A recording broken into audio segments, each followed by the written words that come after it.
पप्पू पहली बार जहाज में बैठा। जैसे ही जहाज का अगला टायर ऊपर उठा, पप्पू ने पायलट को मारना शुरू कर दिया और बोला, मैं पहले ही डरा हुआ हूँ और तुम बार्गेनिंग कर रहे हो।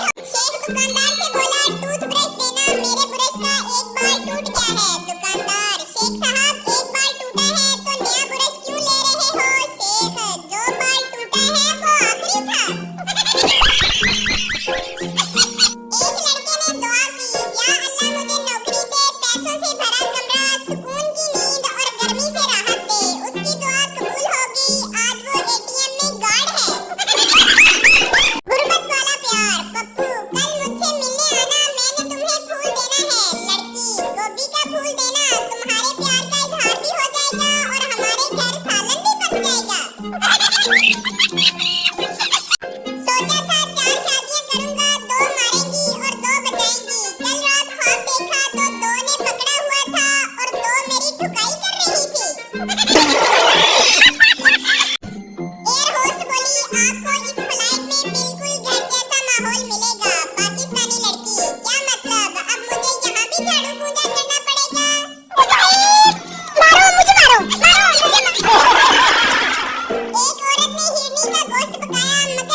इंस्पेक्टर हंसते हुए बोला, अम्मा जी